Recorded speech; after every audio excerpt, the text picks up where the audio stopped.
Assalamu alaikum YouTube көрүүчүлөр, достор. Кыргыз жылкынын жакшысын сурап жүргөндөргө мына Байжигиттен 1 жаштагы жакшы кыргыз жылкы тай чыгып атат тугандар. Как келе экен жаныбар. Биринчи эле башка баам бергиле мына. Баштын формалары даже эч бир жеринде агы жок экен, Байжигитте таза. Таза кыргыз жылкы, аргыны жок, Өңүн да көрүп турсуз. Жеп ичкен ден соолуктар кандай тай? Ден соолук жеп ичтерине зор экен. Мага Буттары, таза. таза. Туяктарда тик туяк экен жаныбарда. Biraz 45 керек экенби? Мага келгенде бир 10 күн болуп калды, 10 күндөн бери Кудай калса зор. Буту колудунда трамвай шешеге эч нерсе жок, таза. Бирек айланып бастырып койчу. Эми аракет буту колу жакшы экен туугандар. Эми энчиге сонун тай туугандар. Кыргыз жылкынын жакшысын издеп аткандар болсо көрөсүңөр.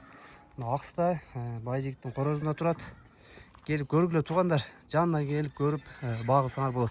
Мунун баазы канча болот Байжигит баазы? Баазын 160 миң сом кемин кылып берем. 160 миң кеми бар, Кеми деле болот.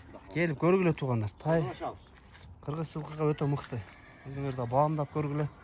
Айтылган адрестерге келип жанына келип көргүлө туугандар тай. Анан жактырып кеми сурап сүйлөшсөңөр болот. Алыс жактагыларга доставка кылып бере бересиңби? Калапса ал жагынан сүйлөшөбүз. Жака бир бастырып койчу.